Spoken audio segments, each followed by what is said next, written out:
Welcome to the Body Peace Podcast, formerly known as Her Story on a Plate. This podcast has always been a space for deep, nuanced conversations about food, body image, and the stories our bodies carry. But as conversations have grown, so has our mission. That's why this is now the Body Peace Podcast, a name that reflects what we're truly here for, helping you step off the battlefield with your body and move toward more compassion, connection, and ease. Each episode will bring real, honest dialogue with your hosts, me, I'm Jennie Kramer, and me, Nina Manelson. We'll also be joined by guests whose personal stories and professional wisdom offer new ways of thinking, feeling, and being in your body. We're so glad you're here. Welcome to the Body Peace Podcast.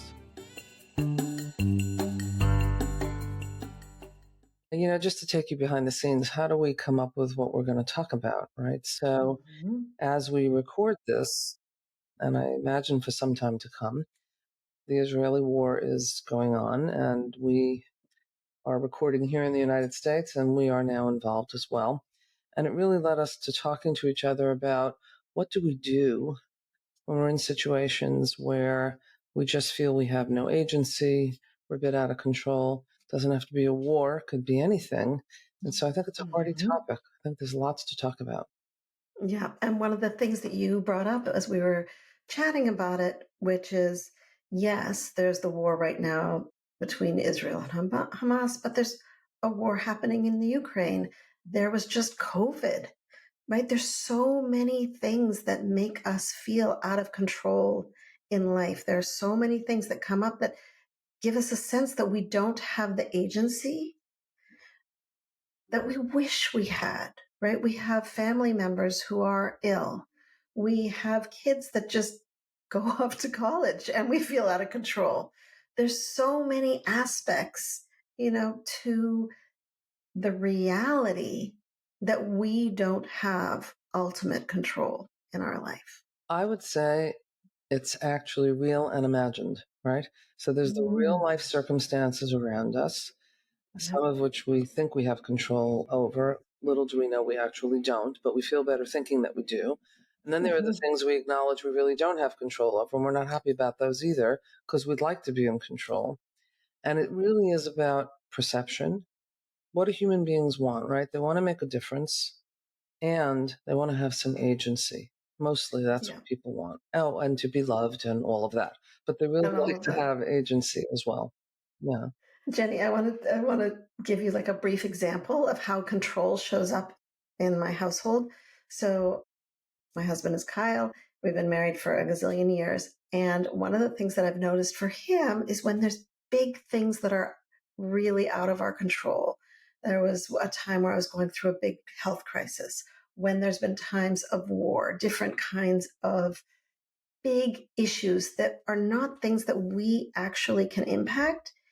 He doubles down on this feeling of, I want to be strong. I have a sense of inner resourcefulness. However, if there's a spatula that is caught in the drawer in the kitchen and he can't open the drawer, oh my gosh, the fireworks, the profanity that spills, because there is this illusion in that moment.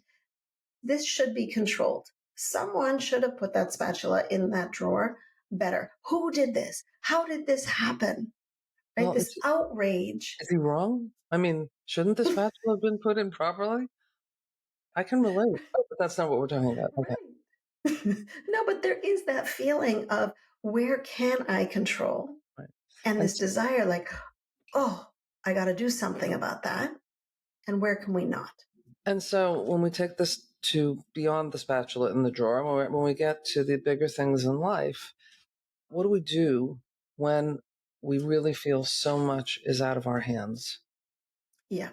We do a lot of different things to gain a sense of control. Right now, there are things that one could say are very productive, that are self-healing. And then there is this other group of things we do that are not so self-healing, but they feel natural and they feel like a reflex, right? So one of the things, that's common, and I know in all the folks that you and I both work with, is to somehow want to distract, want to numb, right? Now, one hopes that you can do that with any number of hobbies or things that really engage the mind, allow you to think about something else for a while.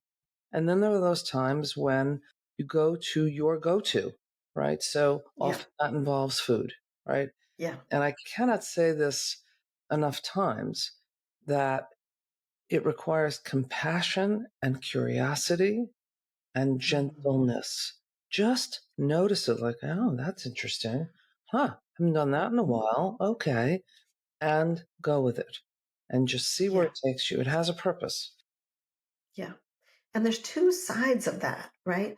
When we go to food to feel in control, or one of the things that I see a lot is going to food to feel a familiar feeling. Mhm. Oh, I'm going to food to soothe because I feel out of control. Now I feel too full, or I feel regret, or I feel shame. Great, that's a familiar feeling. I know how to feel that. That's almost, even though it's a hard feeling to feel, it almost feels easier because I've felt it so many times. So we can default to the eating behavior, unwanted eating behavior, because it makes us loop around that place of familiarity, around feeling bad about ourselves. Mhm. And sometimes, and I've been hearing this a lot with my clients who are really in this place of divesting from diet culture, who have really been feeling like a more of a connection with themselves. They're like, I don't know what's going on. I just feel like I want to go back to counting the calories, counting the grams, counting the points, counting something. And when we unpack it, oh, I want to be in control of anything. And my default has been to try to control my body. And so, at a time of unrest, at a time of feeling out of control, I'm going to default to restriction. Mhm. It's interesting as you're saying all that, I'm thinking about the word control, right? Hmm. Why do we want to be in control? It seems like there's more responsibility when you have to have the control over something, right? I don't want to be in Hmm. charge all the Hmm. time, right? Yeah. I propose that it's somewhat about that. It's more so about I don't want to feel afraid. I don't want to Mm. feel, just uncomfortable. I don't want to Yes. feel that I don't know how long something is going to go on, right? I Yeah. mean, the pandemic is just in our rearview mirrors now, right? There were Yeah. lots and lots of ways in which people found to cope, some of which worked for the long haul, some of which didn't. But again, Yeah. it's so important to just stay so curious and imagine if we can observe ourselves rather than judge ourselves. Just to observe instead of judge. That alone, by the way, puts you in control. To simply say, okay, I have enough self judgment. I'm really not going to judge this. Just taking a look here, like, huh. I say this a lot to them, huh, that's interesting. Well, how did that happen? Hmm. Okay. I think it's an Yeah. important tool. Yeah. It is that sense of observation, right? Like when you're spinning out, one of the techniques that, I talk about, many people talk about, is get yourself present. What colors do you see in the room? What sounds do you hear? What sensations do you feel, right? Those are all embodiment exercises, practices that bring us into a sense of observation. But one of the things that you said, Jenny, that's just so at the heart of it is that feeling of discomfort. Mm. I am uncomfortable right now. And if we can just bring our awareness, this is uncomfortable. And the phrase that I often find myself using is, wow, this is hard. Because for me, to feel uncomfortable feels hard. Mm. And so sometimes I'm able to get to, wow, this is uncomfortable, but I'm usually able to go, wow, this is hard. And then from that place, And under the this is hard, I wonder for how many it's also, I feel incompetent. I feel like mm, I should know how to handle certain things. I should be able to know how to hmm, do certain things. I don't like hmm, this feeling very much. yeah, yeah, And we're talking about this in slow motion. In reality, hmm, When these things are Yeah. happening, you're not having this whole conversation with yourself, right? No, it's the It's pretty 2-second slide in. right. It's pretty instantaneous. And I guess one of the things Hmm. I'm suggesting is that you do slow down the conversation. You're going to do whatever you do. That's not the point. The point is to actually slow down the conversation enough to really just take 60 seconds. That's all, Hmm. to just check in. And, you Yeah. talked about smells and sounds in the room. We're talking about grounding. Grounding Yeah. is so critical. There's this wonderful method of grounding that I learned about in the last few years called earthing. I just love what it's called. And with earthing, you can, if you in an environment where you can do this, you take your shoes off and you walk on Hmm. grass, or if it's a blizzard, don't do that. But if you can just touch something in nature, I think it Hmm. allows you to just be in Right. touch with what's around you in nature on the Yes. ground. I think it's very safe. Well, it reminds you that you're part of, right? You are connected to the organism of human life, right? Of our planet. There was something else that you said that I want to kind of pull apart, and because you and I can go right into the like, let's work with this because that's our tendency. But I want to highlight what that feeling of incompetence or out of control actually looks like, because we may not be able to actually identify, oh, I'm feeling helpless or hopeless or out of control. But what we can hear sometimes is our old tropes around food that are actually a little bit like dashboard lights on our car, that if there's flashing, we're like, oh, there's something going on underneath. So for incompetence, right, sometimes that gets signaled to us because we're like, I can't believe I failed again. Why aren't I doing this right? Right. So we want to hear what are the things that we're telling ourselves around our eating behavior, around our body when we look in the mirror, because we want to look at what's really the flashing light saying. It's not actually saying you're doing it wrong. It's saying there's something going on in that side, the vehicle, you. What's happening? What's the feeling? I love the dashboard metaphor. The word that I really am hanging on to in what you just said is the word again.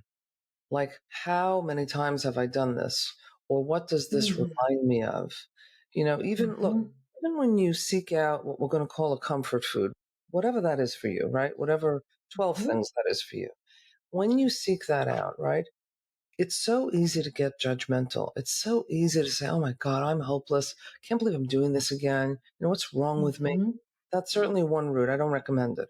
Another route is to say, wonder what this is. Like, oh, is it the texture? Is it the smell? Is it how available it is? Is it something I used to eat as a kid?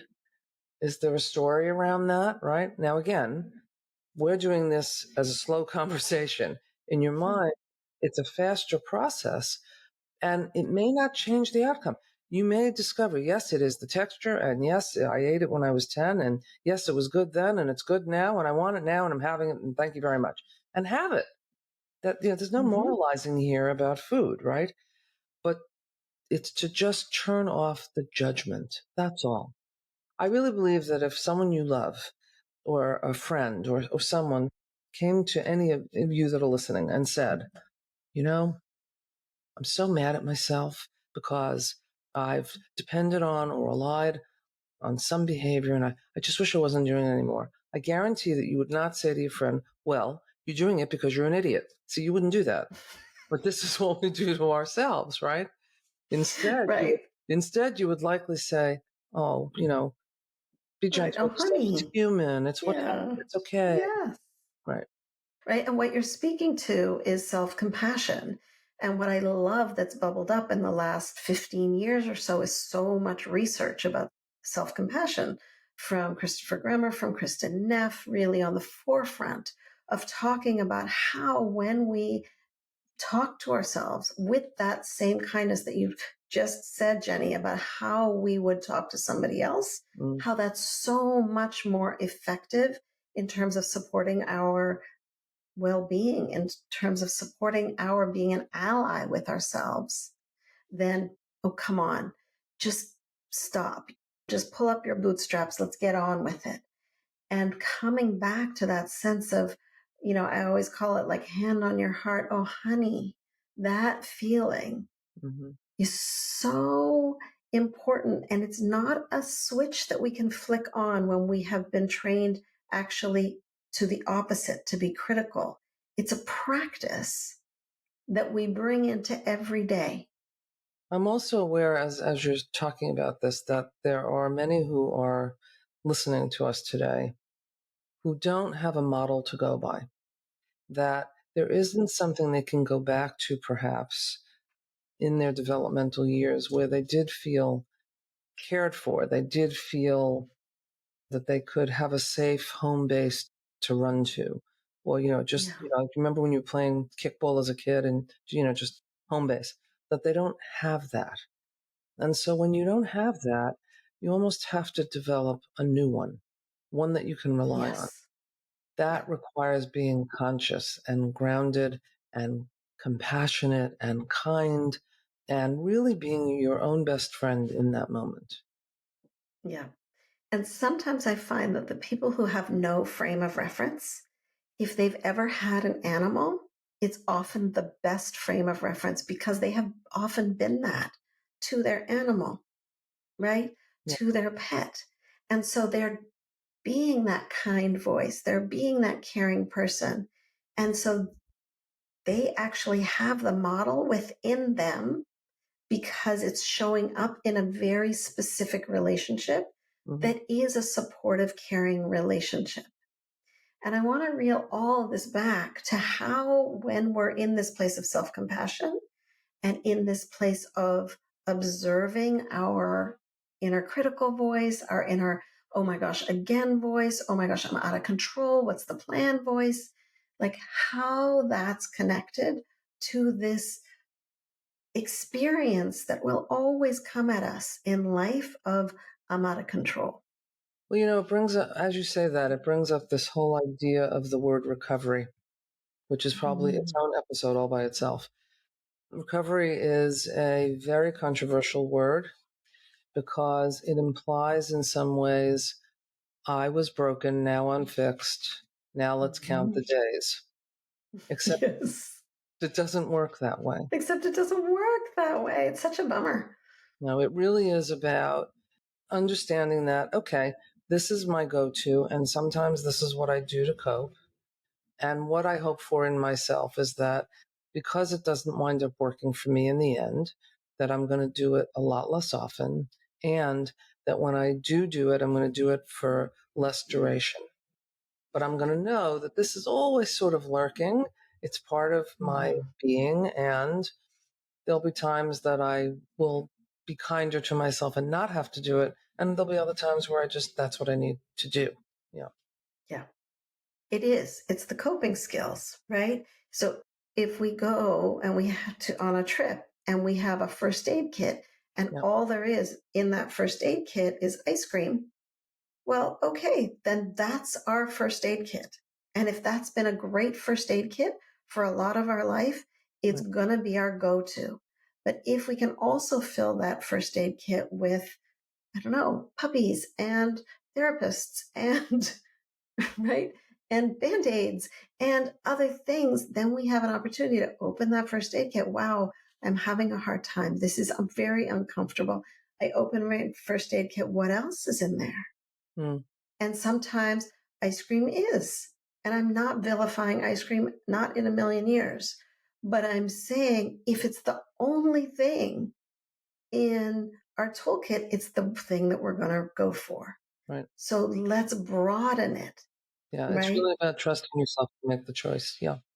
Oh my gosh, Jenny, that's a whole other thing, right? How do we trust ourselves to make a good choice for ourselves on our own behalf when often, right? A lot of the women that I talk to feel like I've never been trustworthy. Why would I trust myself now? I have yet to make a decision around food that feels like it's really on my best behalf. Can you imagine a world in which you have no fear of failing? Just take this in for a second, right? Imagine Mm-hmm. that the world in which you live functions exactly as it does, but there is no fear of failing. You can't fail. The best that can happen is that you get the result you wanted, and maybe you won't get the result you wanted, but you can't fail. Can you imagine Mm-hmm. how many people wouldn't care about what they think other people are thinking about what they look like? They wouldn't Mm-hmm. care about what other people think about what they might be thinking about their station in life and how much money they earn or any such. Mm-hmm. And No. imagine the ease of being a parent and knowing like, Yes. okay, this is either going to go well or it won't in any given moment, Yeah. right? I'm going to do the best I can and I'll know shortly if it worked out or not, but not worrying about failing. I think it's Right. such a core fear that drives so much of this. Yeah. And it's so important to look back. I know for me, where did I learn that fear of failure? Was really from diet culture. Oh, you made a wrong choice. Oh, you have too many points there. Oh, you went over your calorie limit. Oh, you ate too many grams of whatever X, Y, and Z. Oh, and ultimately, thin is good, fat Mhm. is bad. Right. And so if the scale goes up, you have failed. If the scale Right. goes down, woohoo, you have succeeded. Right. So the failure model came with us as women in terms of how you succeed or fail at being in a body. Wow. It's incredible, isn't it? Right. And Incredible. so that fear of failure is literally in our cells. And so what you just said is imagine a world. It's almost like we have to retrain our brain, our body to be like, you know what? I am free of failing here. There is no failing. Right. And that's not to say we're going to live in la la land and everything's going to be exactly the way we want, right? It's Yeah, about, no. I'm going to take each moment as it comes. And there are going to be Yeah, things that happen that I'm very pleased about, very proud of. There are going to be things that happen that feel any range of emotions, maybe tragic, maybe upset, maybe angry, maybe whatever it is. But in the end, it's all part of this tapestry of my life, and none of it is a failure. It's yeah, just the tapestry of my life. Hopefully, it's something that I learn from with each experience. Now, totally. I have this meme in mind, that I saw recently. You can imagine, someone's holding on at the edge of a cliff just by the fingertips. They Mhm. barely, barely, barely are going to be able to not fall. And the therapist leans over and says, "Don't forget to breathe," right? What I mean by that is, I understand that all these things sound great in the Yes, moment when your neurobiology is engaged and you yes, are in self protect mode. Just yes, notice that you're in self protect mode. And by the way, protect yourself. You can yes. always talk about it after you've protected yourself. You're going to go into some form of fight or flight or freeze. And the Mhm. idea is not to do that all day long because Yes, that's where our bodies start to degrade. yeah. And sometimes, for some reason, the image story came to mind when you were talking about like we will end up in those situations. So I have a wonderful brother who's a bit of an extreme athlete and a climber. So he took me and my daughter climbing, and it was a bit beyond my skill level. And it was a cliff that was overlooking water. And at one point, I was literally like hanging kind of off of this cliff, and all there was that I could see 600 feet below me was water. And I was truly afraid. And I could feel myself kicking in to fight or flight. And I looked down at my daughter, who was like 10 feet down the cliff from me, and my brother, who I couldn't even see, who was above. And I yelled really loud. And I was like, this is not nourishing. At which point, my daughter, who's like also clinging to the cliff, just started to laugh. She said, Mom, most people would be swearing, but nope, not you. You're like, this isn't nourishing. At which point, I was like, it's not. This is hard. I am really uncomfortable. What do I need to be safe? Mm. And I literally screamed up to my brother, what if I can't stay holding on? What if I let go? And he said, I have you. Mm. I have you secure on a rope. If you let go, you will dangle. It will be scary, but we will get you back on the cliff. And I needed to know, like, am I going to be okay here? I feel so out of control. And often we need that. We need to be able to say, is there somebody here who's got my back here? I'm imagining, since you're here to tell us the story, that it had a happy ending. And It did. yes, thankfully. And it's interesting, you picked up something else, which is in the moment, he had your back and you Yes. trusted that he had your back. Yes. So many that have had trauma or abuse or any such thing have such a hard time, number one, trusting Mm-hmm. anyone, and number two, Yes. asking for the help, asking for the backup. You knew when he said to you, in essence, I have you, I right? have you. Yep. I'm sure it just shifted all of the neurobiology that was going on in that moment. I mean, you were still very aware Yeah. that there was water below you by however many feet you said it was, but Mm-hmm. you knew that in the end, he had you.